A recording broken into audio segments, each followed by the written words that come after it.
শামসুল আলম মামাকে, ওনাকেও তো বলা হয়েছে, জিজ্ঞেস করেন ওনাকে, আমাকে কেন বারবার জিজ্ঞেস করতেছে, ওনাকেও জিজ্ঞেস করবেন। আমরা তার একটা স্পাও আছে।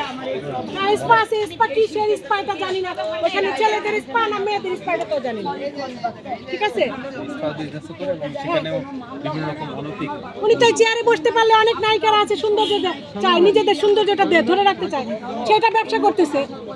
ওই যে ঠোঁট ফিলার করে দেখেন, নিচে ঠোঁটে বল্লার কামড়ের মতন বানায় ফেলছে, তাই না?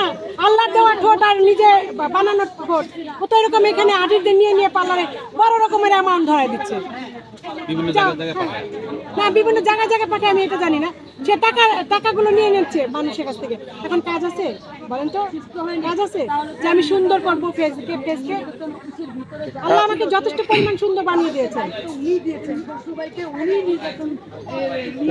আর খোরশেদ আলম খসরু ভাই, আমি তো যাদের বাচ্চা কৃত শিল্পী ছিলাম না। আচ্ছা আপা, একটা কথা বলুন তো, যে এই শিল্পী সমিতিতে যারা নির্বাচন করে তারা এই নির্বাচনে এত উঠে পড়ে লাগে কেন? এখানে কোনো অর্থনৈতিক সুবিধা পাওয়া যায় কিনা? এটা ওই মেয়েটা বলছিল, আপনাদের কাছে বলছিল অলাভজনক সমিতি, এটা অলাভজনক সমিতি, এটা বলছে না সংগঠনটা অলাভজনক। তো অলাভজনক যখন, তাহলে তুমি কেন আবার আসতে চাচ্ছ এখানে? তুমি তো দেখলাই তুমি ফেল করছো, তুমি নিজে মালা পরাই দিলা, তারপরে কেন আসতে চাচ্ছ এখানে? কি কারণে আসতে চাচ্ছ?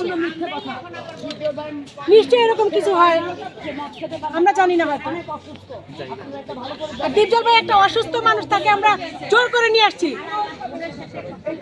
দীপজল ভাই না আসলে আমরা কেউ আসবো না, ইন্ডাস্ট্রি বন্ধ করে দেয়। শেখ হাসিনা আমাদের প্রধানমন্ত্রী যিনি, ওনার বাবার ইন্ডাস্ট্রি উনি বন্ধ করে দেয়। বিভিন্ন জায়গায় পাঠানো হয়েছে, আপনি কি অশিক্ষিত মতন কথা বলবেন আমাকে? আমি বলছি যে বিভিন্ন জায়গায় পাঠানো হয়েছে কি কারণে?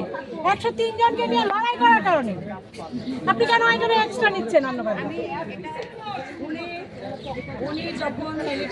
যেটা হচ্ছে সে যে এই যে এখন আচ্ছা আপা, 103 জন কিন্তু নিপুণাপুর সাপোর্টার কিন্তু ছিলেন, তো অবশেষে দেখলাম যে নিপুণাপুরকে বাদ দিয়ে ডিপজল প্যানেলে আসার কারণ ওরা বুঝতে পারছে যে নিপুণ কোনো কাজের না, এবং 103 জনকে নাকি উনি বলছে যে 103 জন হচ্ছে নিডি ফ্যামিলি। তো তুমি এত বড় ফ্যামিলির স্টার্টার চালা ফ্যামিলি, তুমি নিডি ফ্যামিলির সাথে মিশছো কেন? কে কোথেকে আসছে আমাদের সাথে বড় কেউ কিছু জানে না। একবারে ন্যাশনাল অ্যাওয়ার্ড পেয়ে গেছে, আইসাই স্বর্ণের হরিণ পেয়ে গেছে, অনেক কষ্ট করে ন্যাশনাল অ্যাওয়ার্ড পায় না। উনি কি করে পাইলো? উনি একজন ডিএ টাইপকে বলতেছে, উনি কি আকাশের নক্ষত্র ফিল্মে বাংলাদেশে কোনো নক্ষত্র তৈরি করতে পেরেছেন? আচ্ছা আপা, নিপুণাপুর মাঝে মধ্যে দেখা যায় যে উনি ওনার ফেসবুক লাইভে এসে আপনার লেজার করছে, তারপরে এই করছে, এগুলো আসলে একজন চিত্রনায়িকার কি মানে এটা কি আসলে ঠিক যে লাইভে এসে উনি লেজার করছেন, ঠোঁট করছে, এটা আসলে? এটা উনি হচ্ছে বিজনেসম্যান, তাই না? উনি নায়িকা না, উনি বিজনেসম্যান। ওনার আদালতটাও বিজনেস, তারপরে হচ্ছে শিল্পী সমিতিটাও বিজনেস। এখানে বসছে নায়িকাদের নিয়ে যেতে পারে স্পাতে, এটা একটা বিজনেস। উনি লাইভে কেন যাবে? একজন ন্যাশনাল অ্যাওয়ার্ড প্রাপ্ত নায়িকা কথায় কথায় লাইভে চলে যাবে কেন? আর এই যে সাদিয়া মির্জা, ট্রাম্প কার্ড একটা মেয়ে, ওই মেয়েটা তো অসভ্য একটা মেয়ে। ও তো ভোটার ছিল না, ও জায়েদ খানের আমলে টাকা জমা দিছিল, ভোটার না। কিন্তু যাচাই বাছাই করা শিল্পীর মধ্যে তালিকায় ছিল না, ও আমাদের এই চিল্লির মধ্যে যায় আসছে। তারপরে তাকে ক্যাবিনেট মেম্বার বানানো হয়েছে, তাই না? ওকে ট্রাম্প কার্ড বানানো হয়েছে, ওর মাধ্যমেই তো সবকিছু করতেছে।